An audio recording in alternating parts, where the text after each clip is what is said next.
good morning. It is New Year's Eve, and I hope you have a wonderful day planned for today. It's going to be pretty quiet here. I think we'll have charcuterie, and we usually do a Twilight Zone marathon. I don't know if that's on this year or not. If not, we'll find something to watch and play games and, just have a generally good time. We'll see. But we're going to stay close to home, I think, this year. First off, I wanted to ask for any prayers out there, continued prayers for my mom. Today is her actual mastectomy surgery. And so my thoughts are with her all day today, and my prayers. And I am just, my sister's with her. She's checking in and periodically and letting us know what's going on. That being said, I also wanted to give a shout out to a very special channel, and that is Suzy Bowie.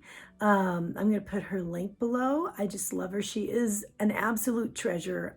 Suzy is also someone who's recovering from breast cancer, and she has a special ministry called Ribbons of Hope, and in which she sends hope and encouragement, gifts of encouragement to women who are enduring and suffering through breast cancer and recovering. And she sent a gift to my mom, and my mom, Suzy, if you're out there, I just want you to know it touched her deeply. And my sister was with her this morning, and she also wanted you to know that was very beautiful. They were both very touched, and the encouragement that it brought was phenomenal. And to me as well, I am super touched. What you're doing is reaching people very deeply, and it's so important. So be encouraged. Anyway, guys, please go check Suzy out. She is, like I said, a treasure, and you're going to really adore her and her channel. So that being said, let's see, I'm going to move on to an update, and it seems kind of, with what my mom's going through, I don't feel, right to complain about anything today. But I went to the hairdresser yesterday. Yes, I wanted to give you an update on that.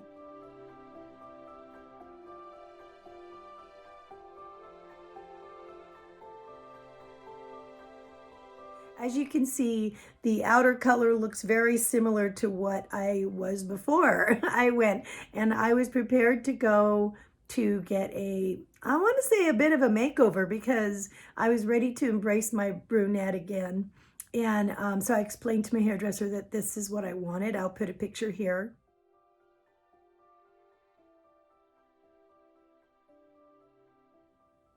Kind of a brown, like a chocolate brown with, some highlights on the ends. And so she said, okay, she said we could use the highlights on the ends that you already have, and then I'll work it in. And so I said, okay, great. Now, before it was really light to the root, and so now you can see it's really dark at the roots. So she said what happened was she left on quite a bit at the roots to darken it up, but the intermediate color that was supposed to graduate it was too light and it didn't grab on. Therefore, this is what I have. This is what it looks like. And so, at first I was like really bummed because, and not to complain again, but the thing is that I don't throw down this kind of an investment all the time to have my hair done to this extent. And, I usually upkeep it myself. I have the hairdresser do it once in a blue moon, to do something big. And this was quite it was an investment. And so I kind of felt like I was walking in saying I wanted my hair, let's just say blue, and I came out with it purple, even though it's a really good job purple. So it's, it is a really good job. She did a great job. I'll show you the back. She's really got it down to the roots, and it's just blended so nicely. She really did a wonderful job at that. But it doesn't look like the picture at all. And so, and she tried to explain to me what happened afterward. And I totally understand, sometimes hair's a little stubborn and we needed to use a darker color. And she said, next time we come in, we can go darker if you want, and we'll work that in or whatever. And I said, okay, that's fine. So I was kind of like in between, being bummed that it wasn't what I wanted and what I was ready for. And being happy that it actually looks really good. So, and so I'm just going to kind of like let it go today and accept, it's a really good job. And this is where I'm at. I want to be thinking about my mom today, not about my dumb hair, so, but anyway, that was the experience yesterday, and that's why it looks the way it does. And it's not all brunette. So it's kind of a biolage. And that's okay. I've wanted to do this for a long time anyway, so I'm just going to embrace it. But anyway, we are in Vegas, and just in case you're wondering, there's not going to be like a whole strip fireworks show. They've decided not to do that. There's going to be a few casinos that are going to shoot fireworks, but not like the whole big televised, music, coordinated and all this stuff. And they decided they didn't want to encourage all the people to be out in the street, which this is what I think is funny. They didn't want everybody out in the street, right? Spreading germs, but it's okay for them to be in the casino. So I'm like, yeah, but isn't it worse? I mean, isn't that more dangerous? But at the same time, I'm really not sure how they're doing this, because our governor has brought the capacity allowance for people to be in the casinos down to 25%. So they're only allowed to have so many people in there. So I would think that would make, I'm not sure, is that going to make the room rates soaring sky high for New Year's? I have no idea. But anyway, so we generally don't go down to the strip anyway. It's just crazy, especially with our kids. But we do see, some of the fireworks from where we live. There's casinos in every part of the valley. So it's really funny, but it's like, no matter where you're at, even if you're like in a suburb area like we are, you still have kind of like a neighborhood casino. And so it's like, well, which one is your neighborhood casino? Well, ours is, such and such. And so we have a few that we could go to if we wanted to and stay out of the strip and out of the crowded areas and still have access to a casino. But we don't go there often because we don't gamble. And the only reason why we really went there was for their buffets, and the buffets are closed. So they do have other restaurants, and we have made the trip for some of those other restaurants. But I have noticed that the prices have gone up in the restaurants and the food portions have gone down, or they've made other selections that are a lot cheaper for them to make. And I think we went to Hearthstone not long ago, about a month ago, and we went there on a date night, and they usually had pretty good food there. And we ordered an appetizer, which was, it was probably about $15 for an appetizer, and it was dates. It was supposed to be bacon wrapped dates, right? And so usually I think, okay, $15, maybe we get like 4 to 6, right? I don't know. And they're usually stuffed with like blue cheese or something like that. I don't even remember what these were stuffed with. It wasn't stuffed with bacon. It was something insignificant, like like a vegetable or something like that. And it wasn't very good. But we got 3 of them, and I looked at that, and they were so small, and I don't even think they were medjool dates. I think they were like Diglet Noir, which are like a lot cheaper than medjool dates. And I don't know, it wasn't very good, and I really felt like we were kind of cheated. And he just ate one, he didn't want the other ones.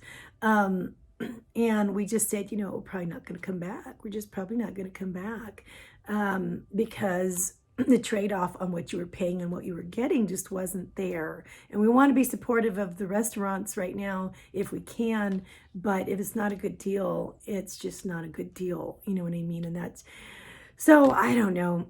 I have mixed feelings about that, because I really do want to support the economy and keep it going until they, I want to say keep it limping along for now. until what? I don't know. Until maybe they can get a little bit better on their feet or things change. I don't know. But at the same time, you have a budget yourself, and you can't be wasting, your budget on, 3 little dates. But anyway, so yeah, I don't know. What are your experiences with, do you go out to restaurants much, or do you not? This should probably be a live feed, right? And we can maybe talk a little bit more. Hey, we probably should have done that for New Year's, huh? We'll see. There's probably going to be a lot of people doing that for New Year's, kind of like a countdown or something. We'll see. What I'm going to be doing later also is today for New Year's, yay! I'm going to be cleaning out my refrigerator. Hooray! Very fun. Well, we actually have 2 of them in the garage, and we have 1 of them in the house, so I have to clean all of them. And so it's going to be quite the day today. I'm going to be throwing away a lot of stuff, making sure that we are ready for the new year and we are all stocked on the good stuff. And then also, what I do with all of like the bad, I don't want to say the bad food, but the temptationary food, there's a new word, temptationary. It's like, is that I take a Rubbermaid, and not one that you can see through, and I put everything in there because the kids will still want it, and my hubby will still want stuff from time to time. But he's going to be leaning on me to encourage him nutritionally.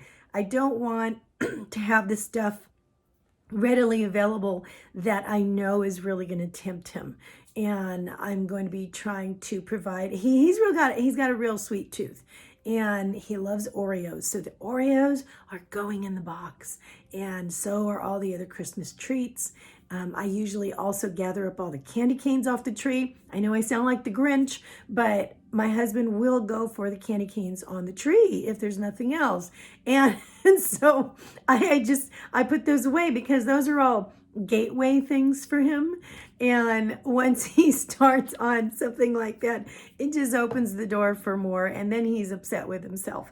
And so I don't care about the candy canes. I don't care about Oreos. I don't like that. My downfall is the pastries. So if I have things like this season, I found this Armenian pastry called Nazuk, which I featured in one of my other videos, and it is so good. It's like this little hard pastry with some kind of odd hard cream filling. So good. Anyway, that's going. I have some of that left over, and that's gonna leave. Everything that everything that tempts me, everything that tempts him, it's not going to be on our plan, is going to be packed or thrown away. So oh, and I wanted to show you something. Hold on a second. These pretty little pins I collect. I love these things. If you go to Hobby Lobby or Michael's or something, you might see these beautiful little like brooches, and it's almost like costume-y type jewelry, but it's like metal and very glitzy stuff. My husband got me a whole bunch for Christmas, and I thought I wanted to show you them. I love butterflies. This is one of them. Isn't that so pretty? It's a pin, actually, so you could wear it on a scarf or your purse or something like that. And he also got me this beautiful little hummingbird, and that is so pretty. And then I've got another type of a bird here. Isn't that beautiful? I just love looking at these. I just think they're so beautiful. And then he got me this brooch. It's like a woman. Isn't that so pretty? I love it. And he got me a heart because he said he couldn't help but to get me a heart. And then he got me some initials. So I've got a couple of initials. I'll show you one. But anyway, so there you go. I just wanted to share those with somebody because they're so pretty. I just have to share them. All right, guys, enough of me being girly for a minute. I am just going to let you go for now, and I'll check in with you guys later, probably on my other channel. Love you guys. Happy New Year.